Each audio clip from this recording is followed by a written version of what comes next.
Atlanta যেন ফুটবলের গল্পকারদের জন্য বিশেষভাবে সাজানো। স্টেডিয়ামের আলোয় ঝলমল করা সবুজ ঘাসের উপর হঠাৎই বদলে গেল ম্যাচের ছন্দ। 85 মিনিট পর্যন্ত আর্জেন্টিনা পিছিয়ে, দর্শকদের মুখে হতাশা। ইংল্যান্ড এগিয়ে 1-0 গোলে, কিন্তু ঠিক সেই মুহূর্তেই শুরু হলো নতুন রূপকথা। আর্জেন্টিনা আবারও লিখল প্রত্যাবর্তনের গল্প, আবারও জাগালো বিশ্বাসের আলো। ম্যাচের প্রথমার্ধ ছিল স্নায়ুযুদ্ধের। মাঝ মাঠে দখল নিয়ে দুই দলই লড়েছে। ফাউল, সংঘর্ষ, উত্তেজনা সবই ছিল। ইংল্যান্ড বলের নিয়ন্ত্রণে এগিয়ে থাকলেও আর্জেন্টিনার শৃঙ্খলাবদ্ধ রক্ষণ ভাঙতে পারেনি। এনজো ফার্নান্দেজের দূরপাল্লার শট অল্পের জন্য ক্রসবারের ওপর দিয়ে উড়ে যায়।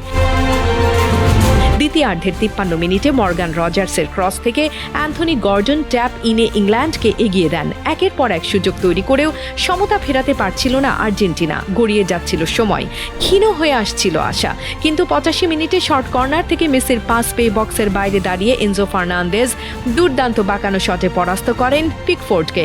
গর্জে ওঠে স্টেডিয়াম, ম্যাচে ফেরে সমতা। যোগ করা সময়ের দ্বিতীয় মিনিটে ডান প্রান্তে জেড স্পেন্সকে কাটিয়ে মেসি তোলেন নিখুঁত ক্রস। দূরের পোস্টে অরক্ষিত লাউতারো মার্তিনেজ হেডে বল জালে জড়ান। হৃদয় ভেঙে যায় ইংল্যান্ডের। আর্জেন্টিনা জিতে নেয় ম্যাচ 2-1 ব্যবধানে। আর এই জোড়া অ্যাসিস্টে মেসি আবারও নিজের কিংবদন্তি রেকর্ডকে উঁচুতে তোলেন। এটি বিশ্বকাপে তার 12তম অ্যাসিস্ট। 6টি ভিন্ন আসরে অ্যাসিস্ট করার অনন্য কীর্তি এখন শুধুই মেসির। 2006 থেকে শুরু হওয়া যাত্রা আজও একই জাদুতে বয়ে চলছে। টানা দ্বিতীয়বারের মতো ফাইনালে উঠেছে আর্জেন্টিনা। এবার প্রতিপক্ষ স্পেন। ফুটবল দুনিয়া অপেক্ষায় আরেকটি রূপকথার। আবারও কি লিখবে আলবিসেলেস্তারা? AB news desk report.